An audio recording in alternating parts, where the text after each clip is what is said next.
Backtracking looks like one of the scariest topics in all of data structures.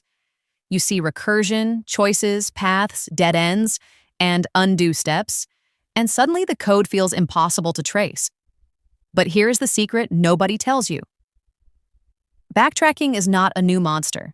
It is just recursion with an undo button.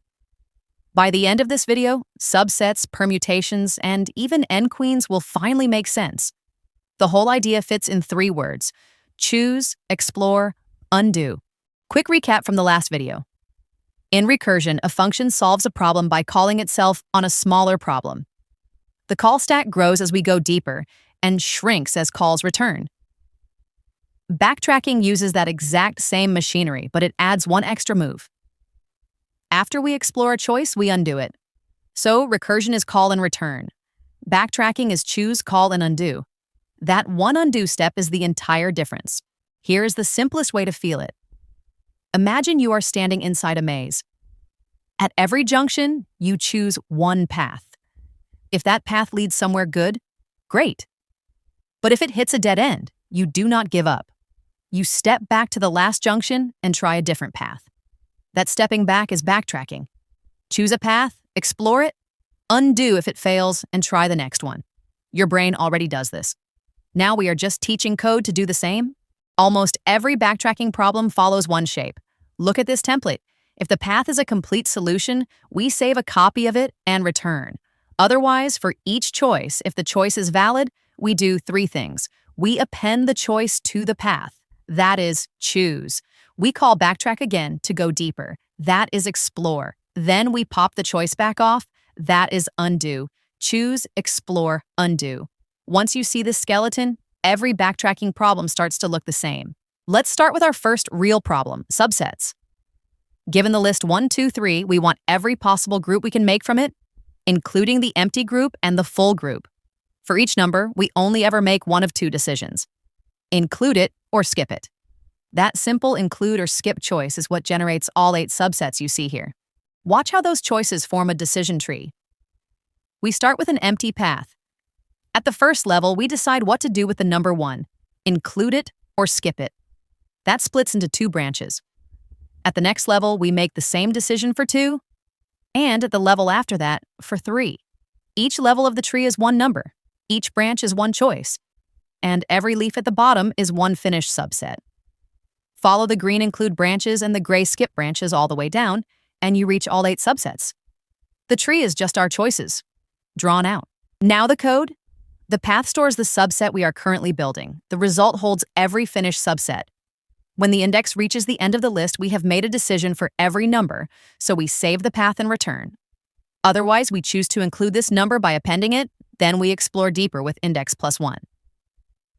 After that returns, we undo with pop and explore the skip branch instead. Notice we save path.copy, not path itself. The path keeps changing as we choose and undo, so we need a snapshot of it, frozen at this moment. That copy is the most important detail on this screen. Here is the bug that catches almost every beginner. Appending path directly instead of path.copy. If you append path itself, you are not storing a snapshot. You are storing a reference to the same list that keeps changing, so when the path changes later, every entry you already saved changes too. You end up with a result full of identical lists, usually all empty. The fix is one word: always append a copy when you record a solution. Our second problem is permutations. Subsets asked, should we include this number? Permutations ask a different question. Which number should come next? We want every arrangement of 1, 2, 3, so 1, 2, 3, and 2. 1, 3 count as different answers because order matters now. For 3 numbers, there are 6 arrangements in total. The decision tree changes shape.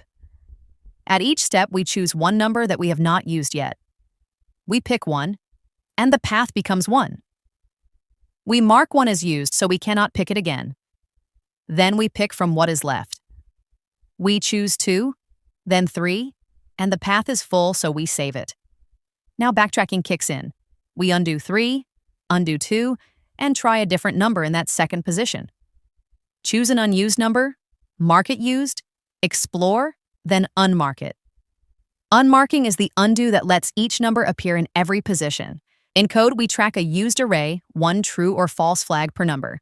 When the path length equals the full length, we save a copy and return. Otherwise, we loop over every index. If that number is already used, we skip it. Otherwise, we choose it. Append it to the path and set use to true. We explore with another recursive call. Then we undo both changes. We pop from the path, and we set used back to false. Setting used back to false is the step that frees the number to be tried in another position. And here is the matching mistake. If you forget to set used back to false in the undo step, that number stays locked forever. Once it is used in one branch, every future branch thinks it is unavailable. So your permutations come out incomplete and you will be confused why. The rule is simple. Backtracking needs a full undo. Whatever you changed on the way down, you must change back on the way up. Now the one that sounds terrifying, n queens. The goal is to place n queens on an n by n chessboard so that no two queens attack each other. No shared row, no shared column, no shared diagonal. Let's use a 4x4 board. We place a queen in the first row and mark the squares it attacks in red. Then we move to the next row and look for a safe square. If a square is attacked, it is invalid, so we skip it. We find a safe square and place a queen there. We keep going row by row. But if a row has no safe square at all, we are stuck. So we backtrack. We remove the queen from the previous row and try it in the next column instead. Place, check if it is safe, explore the next row, and if it fails, remove and try again. It is the exact same pattern, just on a chessboard. The code mirrors the board. We try to place one queen per row. The isSafe function checks the column and both diagonals. The full safety check has a few details, but the structure around it is what matters. If we have placed a queen in every row, we have a solution, so we save the board. Otherwise, for each column in this row, if the square is safe, we place a queen, that is choose. We recurse to the next row, that is explore, and then we clear the square back to a dot, that is undo. Same pattern again. Choose, explore, undo. One more thing before we recap. This channel covers both Python and Java, and the good news is backtracking looks almost the same in both. Here is subsets, side by side. The structure is identical. Choose by adding to the path, explore with a recursive call, then undo by removing the last element. Only the syntax changes. In Java, we use a list with add and remove instead of append and pop, and we still pass a fresh copy when we save a result. Learn the pattern once and you can write backtracking in any language. So how do you spot a backtracking problem in an interview? Listen for certain phrases. When a problem asks for all possible answers, all combinations, all arrangements, or a valid configuration that satisfies some constraints, backtracking is usually the tool. Subsets, permutations, combinations, combination sum, maze paths, Sudoku, n queens, they all share the same DNA. Look for many choices, look for constraints, and look for the chance to try something and undo it. Let's talk complexity, carefully, because this is where people overclaim. Backtracking is usually expensive because it explores many possibilities, but the exact cost depends on the problem. For subsets, every number is include or skip, so there are 2 to the power of n subsets. That is order 2 to the n. For permutations, we arrange all n numbers, so there are n factorial arrangements. That is order n factorial. For n queens, the search space is huge, but pruning, skipping invalid squares early cuts away most of the branches, so it runs far better than the worst case. One thing stays small across all of them.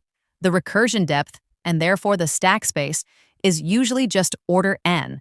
So please do not say backtracking is always 2 to the n. The complexity depends on how big the search space is. Let's lock it in.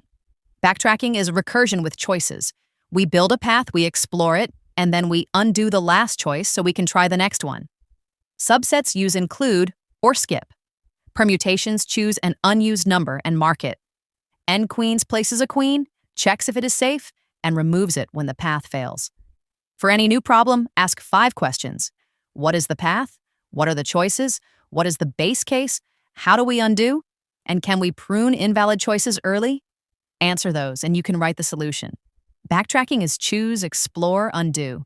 If recursion clicked in the last video, backtracking is the next big unlock. Comment the word undo if the choose, explore, undo pattern finally made sense. In the next video, we will use this exact idea to solve real interview problems step by step, like combination sum and the Sudoku solver. Subscribe to Code Clarity DSA for visual explanations that make data structures and algorithms finally click.